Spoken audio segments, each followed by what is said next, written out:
Ladies and gentlemen, sooner a new product will be available to the market to fight against problems related to rice production and fertilizers, as well as create a link between Brazil and China and be correlated with sustainable development goals.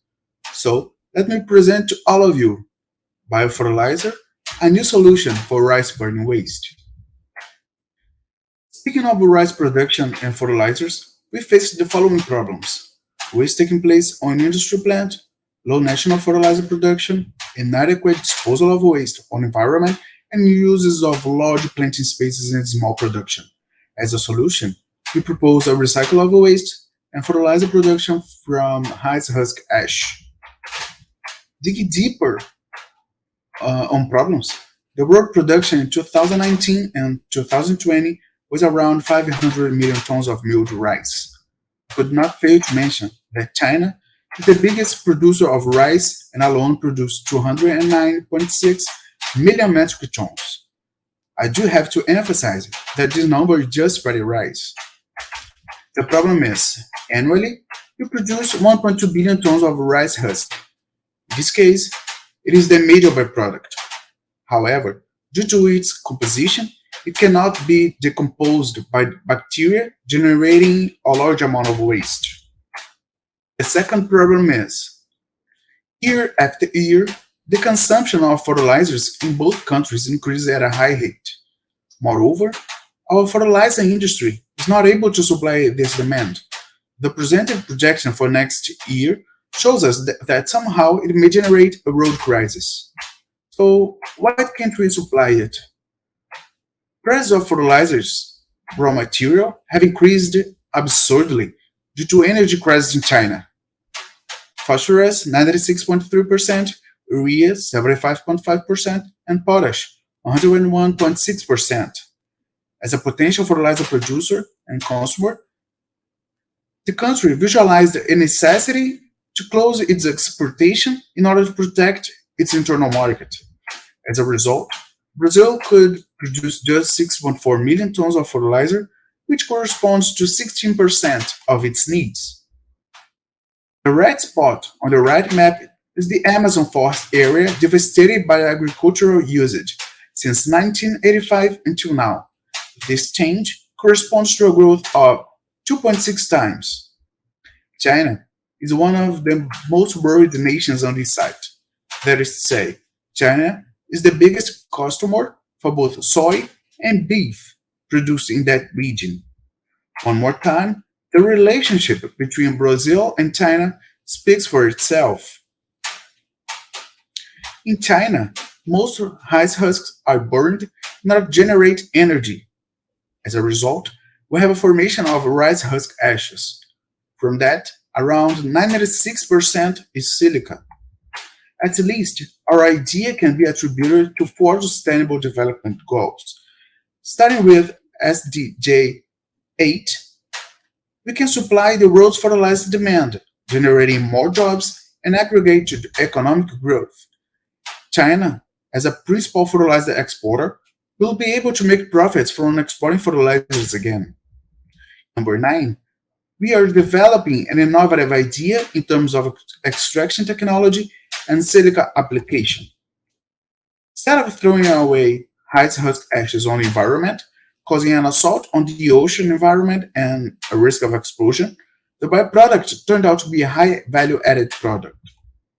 Likewise, road composed by urea, phosphorus, and potash comes from mineral extraction, which on this chain production promote a huge devastated area, generate hazard to local biodiversity, and produce a significant solid waste material. Our product, on the other hand, goes beyond. It does not use mineral resources and gives a destination for waste, that is ODS 13. Last but not least, Sustainable Development Goals 11, the acceptance of our solution will promote a reduction of farming area and improve its quality. In Amazon's case, China will be benefited since we'll offer a better product with a small price.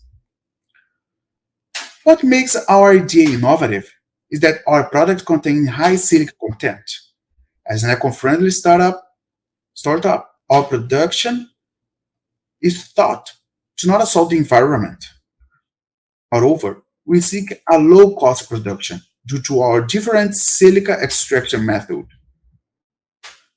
Our profit comes from product sales, consulting, that is, show our producer customer how to apply our product to have a better production according to their needs, and fertilizer producer customer how to generate a better product, better utilization, and waste collection service. Maybe the industry just wants to get away from waste. So they'll pay us to collect and transport to another industry where we are based. Our costs have reduced due to partnership celebration, such as marketing and logistic costs. In scalability, our desire is to expand our startup not only internally, like applying in other agricultural areas, but also externally. Rice production is concentrated in South Zone, and fertilizer producers are well distributed. Our proposal is to expand our business through the north in terms of selling products, since we have a large agricultural area all over the country. Looking for a global view, we notice that Brazil is a potential fertilizer consumer and have a stronger agroeconomy. China is the biggest rice producer and a potential fertilizer consumer. India is a potential fertilizer consumer. Likewise, we can expand our startup plan to North America, Europe, and Asia. We can count on Chinese Academy of Agricultural Sciences and International Rice Research Institute as a potential partners to develop and brush upon our business idea. Our competitors have similar products derived from husk ashes, although none of them apply silica to produce biofertilizers, not even have the same technology as ours. Moreover, this is our unfair advantage. We intend to reach our customers with around four different channels. Agribusiness, explaining the composition and benefits of our biofertilizer.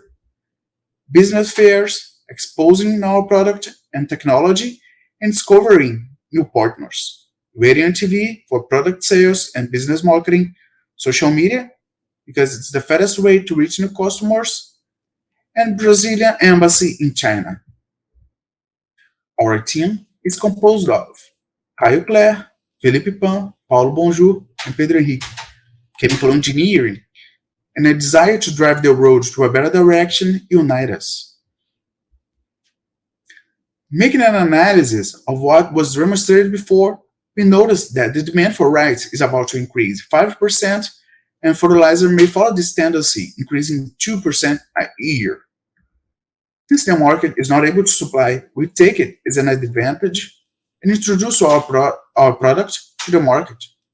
Hereafter, our profit increase together. Spreading our expenses into two, our marketing costs tend to be steady throughout the years until we reach a certain number of customers. However, our logistic cost may vary constantly since we are subjected to different areas of economy, such as commodities. For 2022, we already faced this necessity. Hypothetically, if we had started at the beginning of 2021, in 1 year more or less, our business could pay its own expenses, reaching a break-even.